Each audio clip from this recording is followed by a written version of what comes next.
सिद्धि की शादी के बाद वो ससुराल चली जाती है। पीछे रह जाती है भाभी रानी। सिद्धि के ससुराल जाते ही भाभी कहती है, अरे वाह जी वाह, थैंक यू फॉर सारे वॉचिंग कपड़े हमारी मेरे। प्यारी कहानियाँ। हाय रे पैंट, अरे वाह वाह, मजा आ जाएगा। अरे ये सिद्धि की अलमारी के सामने खड़े होकर क्या बड़बड़ा रही है? जा जाकर देख मेहमानों को विदाई की मिठाई मिली कि नहीं। अब हाँ माँ जी, क्यों नहीं, लेकिन पहले कपड़े तो बदल लूं। अब रानी आ जाती है सिद्धि के उन कपड़ों में जो वो ससुराल जाने से पहले घर छोड़ जाती है। अरे रानी, कुछ दिन रुक जाती। अरे ये तो सिद्धि बिटिया को मैंने ही दिया था, बड़ा ही फपता था उस पर, तुझ पर तो कुछ खास नहीं लग रहा। अब वो ना मेरे सारे कपड़े गीले थे तो सोचा पहन लूं।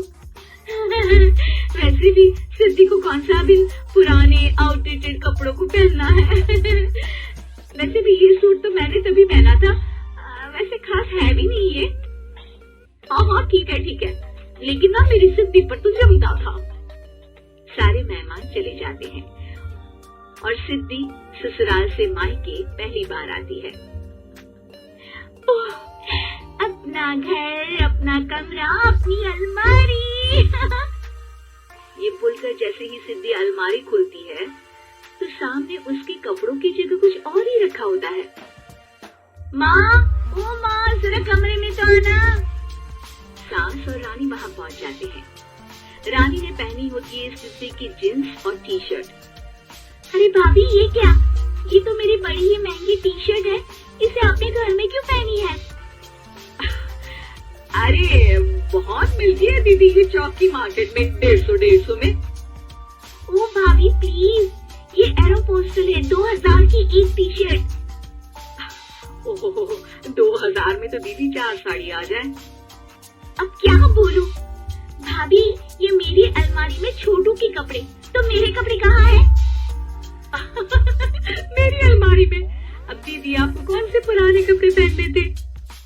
माना भाभी, लेकिन मैं जब घर आती तो यही सब पहनती ना। अरे तुम तो बड़ी कंजूस हो दीदी। खैर, वक्त आता है जब सिद्धि ससुराल के लिए रवाना हो रही होती है।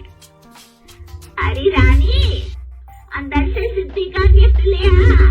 लड़की पहली बार ससुराल से मायके आई है। रानी अंदर जाती है और एक सिंपल सी साड़ी लेकर बाहर आ जाती है। ये लीजिए माँ जी। सास बेटी को गिफ्ट देकर ससुराल भेजती है। अगले दिन रानी एक सुंदर सी साड़ी पहनकर सामने आती है। अरे रानी, ये तो वो साड़ी है जो मैंने सिद्धि को देने के लिए दी थी जब वो ससुराल ले जाती, लेकिन ये तूने कैसे पहन ली? अरे माँ जी, ये साड़ी तो मुझे बहुत पहले से ही पसंद थी, लेकिन चिंता ना करिए, मैंने सिद्धि के लिए भी अच्छी सी साड़ी दी है। हाँ। तभी सिद्धि का फोन आता है। क्या माँ, कुछ अच्छा तो दिया होता ससुराल ले जाने के लिए। अरे पहले दिखा दिया होता। यूँ चमकते हुए पैकेट में नौकरानी वाली साड़ी मत दिया करो माँ। अरे बेटे, वो तेरी भाभी ने ना गलती से उससे पैकेट बदल गया। हाँ, मैं कल ही तेरे भाई के हाथ से तेरा वाला पैकेट भेज दूंगी। अरे रहने दो माँ, आई एम श्योर भाभी ने अभी वही साड़ी पहनी होगी जो तुमने मेरे लिए रखी थी। तुम तो समझ नहीं पाई उनको। खैर छोड़ो, मैं ज्यादा बोलती अच्छी नहीं लगती, रहने दो, आपको उन्हीं के साथ रहना है, फिर बात करेंगे। सास को रानी पर गुस्सा आ जाता है। वो उसके कमरे में जाती है जहाँ वो शादी का एल्बम देख रही होती है। रानी, मार्केट जाकर एक ऐसी ही साड़ी लेकर आ। कल प्रतीक जाकर सिद्धि के घर दे आएगा। अरे क्यों माँ जी, कितनी साड़ी देनी है दीदी को? यहाँ कोई सेल लगी है क्या? अरे चुप कर, मेरे बेटी के हिस्से की साड़ी खुद पहन ली, अब ज्यादा ज्ञान बांट रही है। एक दिन सिद्धि का फोन आता है। माँ, मेरी सास ने आज सबको खाने पर बुलाया है। सारे लोग सिद्धि के ससुराल पहुँचते हैं। खाना खाकर वो लोग निकल रहे होते हैं कि सिद्धि की सास सभी को गिफ्ट देती है। अरे बहन जी, बेटी के घर का खाना खा लिया, यही बहुत है जो आप ऊपर से गिफ्ट भी दे रही है। अरे बहन जी, आप भी कहाँ इन बातों पर विश्वास कर रही है।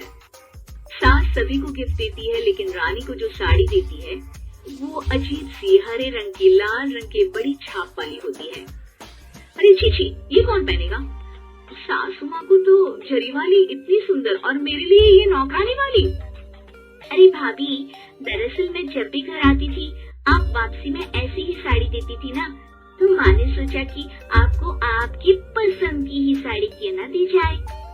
बेचारी रानी, बोलती भी तो क्या।